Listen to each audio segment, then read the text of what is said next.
ఇక విశాఖ ప్లాంట్ కు మంచి రోజులు వచ్చాయనే చెప్పాలి. కష్టాల సుడిగుండంలో ఉన్న ఫ్యాక్టరీని కాపాడేందుకు ఇటు కేంద్రం అయితే ముందుకొచ్చింది. దీనికి సంబంధించిన కంప్లీట్ డీటెయిల్స్ ని వైజాగ్ నుంచి మా ప్రతినిధి రాజు అందిస్తారు. రాజు, మనం చూస్తున్నాం మొత్తంగా ఏదైతే స్టీల్ ప్లాంట్ కి సంబంధించి ఇటు కేంద్రం ఒక మంచి ప్యాకేజీని ప్రకటించింది. మరి దీనికి సంబంధించి ఇటు విశాఖ వాసులు ఏమంటున్నారు, అలాగే ప్రధానంగా ఇటు ఏదైతే స్టీల్ ప్లాంట్ ఉందో దానికి సంబంధించిన కార్మికుల నుంచి ఏమైనా స్పందన వచ్చిందా?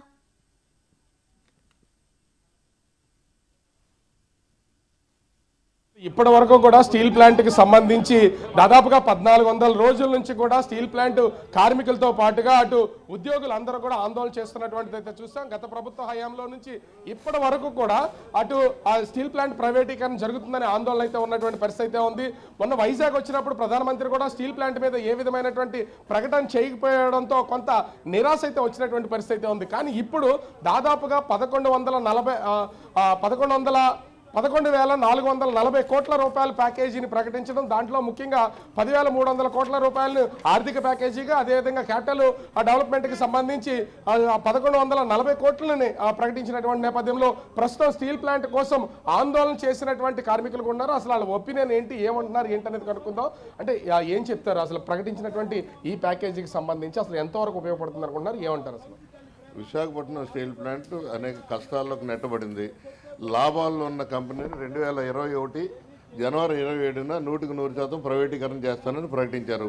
ప్రకటించిన తర్వాత కేంద్ర ప్రభుత్వం అనేక ఆంక్షలు విధించి 28,000 కోట్ల టర్న్ ఓవర్, 900 కోట్ల నికర లాభాల్లో ఉన్నటువంటి కంపెనీని 5-6 కోట్ల నష్టానికి నెట్టారు. నష్టానికి నెట్టి వేళ బీజేపీ పాలకులు కానీ, రాష్ట్ర ప్రభుత్వం కానీ, కూటమి ప్రభుత్వం కానీ విశాఖపట్నం స్టీల్ ప్లాంట్ నష్టాల్లో ఉందని చెప్పి తదేకంగా మాట్లాడుతున్నారు. ఇది దురదృష్టకరమైన అంశం. విశాఖపట్నం స్టీల్ ప్లాంట్ పూర్తిగా వైబుల్ చెందాలి అని అంటే శైలిలో విలీనం చేయాలి. దీనికి పూర్తి పరిపుష్టి కావాలంటే ఇమీడియట్గా శైలిలో విలీనం చేయడం దీనికి మార్గం. అలాగే మైన్స్ కేటాయించాలి. ఈ రెండూ కేటాయించకుండా ప్యాకేజ్ ఇచ్చినంత మాత్రాన ప్యాకేజ్ వల్ల ఈవేళ ఆల్రెడీ ఎక్స్ప్రెషన్ ఆఫ్ ఇంట్రెస్ట్లో డబ్బులు లేక స్టీల్ ప్లాంట్ దగ్గర కేంద్ర ప్రభుత్వం బ్యాంకులను భయభ్రాంతులు చేసి నిర్మలా సీతారామన్ గారు పార్లమెంటు సాక్షిగా విశాఖ ఉక్కును ప్రైవేటీకరణ చేస్తున్నాం, చేయనివ్వకపోతే మూసేస్తామని ప్రకటించిన తర్వాత ఏ బ్యాంకు వారు కూడా ₹1 కూడా అప్పిచ్చే పరిస్థితి లేదు. 3 లక్షల కోట్ల కంపెనీకి ₹1 కూడా అప్పు రాని పరిస్థితిలో ఎక్స్ప్రెషన్ ఆఫ్ ఇంట్రెస్ట్కి వెళ్ళి టాటా ఇంటర్నేషనల్ నుంచి 1,300 కోట్లు, అలాగే ఎన్ఎండిసి నుంచి 3,000 కోట్లు, అలాగే కొన్ని కంపెనీల నుంచి కొంత డబ్బులు తీసుకురావడం జరిగింది. వాళ్ళకి ఈవేళ తిరిగి చెల్లించడం జరిగితే, అలాగే ఎంప్లాయీస్కి 1000 కోట్లు బకాయి పడ్డారు. జీతాల రూపాయన కానీ, పిఎఫ్ కానీ అనేక అంశాల్లో త్రిప్ట్లో కానీ ఇవ్వాల్సి ఉంది. వీటిని అన్నింటినీ కూడా చెల్లిస్తే ఇంకా మిగిలేదంతా అసలు ప్రొడక్షన్కి కావాల్సిన, ఉత్పత్తికి తీయడానికి కావాల్సిన డబ్బులు ఏమన్నా దీంట్లో ప్యాకేజీలో ఉన్నాయా? ఇది ఏమి కూడా అంతర్యం బయటికి రాకుండా రాష్ట్ర గౌరవ ముఖ్యమంత్రి గారు సార్వత్రిక ఎన్నికల ముందు విశాఖపట్నం స్టీల్ ప్లాంట్ త్యాగాలు, బలిదానాలు, పోరాటాలతో వచ్చింది. ఈ పరిశ్రమను కాపాడడం కోసం నా వంతు కృషి చేస్తాను, మీరు కూటమి సభ్యుల్ని గెలిపించండి అని మాట ఇచ్చారు ఆయన.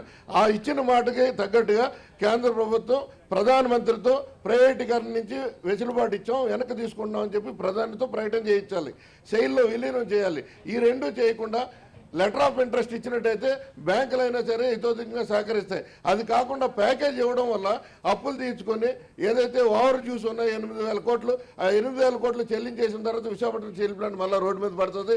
ఇది ఎంత ఇచ్చినా సరే సెంటిమెంట్ పదే మీరు అడగొద్దు అని చెప్పి ఇప్పటికే రాష్ట్ర ముఖ్యమంత్రి గారు చెప్తున్నారు.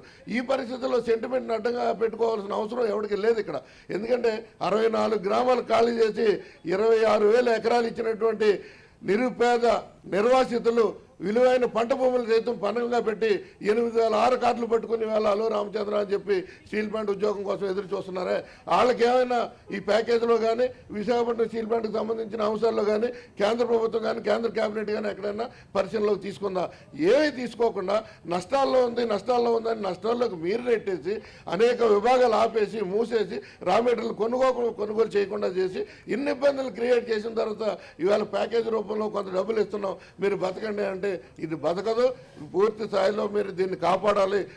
ఉత్తరాంధ్ర జీవనాడి ఉమ్మడి తెలుగు ప్రజల ఆకాంక్ష దీన్ని నిలబెట్టడం కోసం మీ వంతు కృషిగా ఇమీడియట్గా దీన్ని ₹1 ఖర్చు లేకుండా సెయిల్లో విలీనం చేయండి, ఇంట్రెస్ట్ హాలిడే ప్రకటించండి, ఈ పరిశ్రమను కాపాడండి అని చెప్పి రాష్ట్ర కేంద్ర ప్రభుత్వాలకి విజ్ఞప్తి చేస్తున్నాం. అసలు ఇప్పటి వరకు కూడా ఏ విధమైనటువంటి అంటే నష్టాల్లో ఉంది, దీన్ని కోలుకుంటుందో లేదని తెలియనటువంటి ఇలాంటి టైంలో 11,440 కోట్ల రూపాయలను ఇటు ప్రకటించడం అంటే మీ డిమాండ్ ఏంటో సెయిల్లో కలపాలి, మరో పక్కనేమో ఆ గనులు ఇవ్వాలని చెప్పేసి అంటున్నారు. కానీ ఇప్పుడు నష్టాల్లో ఉన్నదానికి ఇది ఆర్థిక భరోసా అనిపించట్లేదా? ఏం చెప్తారు సార్? కేంద్ర ప్రభుత్వం దీన్ని ఊహాత్మక అమ్మకం జరుపుతున్నాం అనే నాటికి విశాఖపట్నం స్టీల్ ప్లాంట్ లాభాల్లో ఉంది. ప్రకటన తర్వాతే పరపతి తగ్గి ఇది నష్టాల్లో కొనసాగింది తప్ప ఇది ప్రైవేటీకరణ చేస్తాం అనేసరికి స్టీల్ ప్లాంట్ లాభాల్లోనే ఉంది. ఇప్పుడు ప్రకటించిన ప్యాకేజ్ అన్నది బాండ్ రిడప్షన్ ప్యాకేజ్. అంటే ఇంతవరకు మా బాండ్లు అమ్ముతారు లేదా మేము బాండ్లు కొనుక్కోవాలంటే ఇంతవరకు అర్థం లేదు, ఇంకా వారికి అర్థం కాలేదు.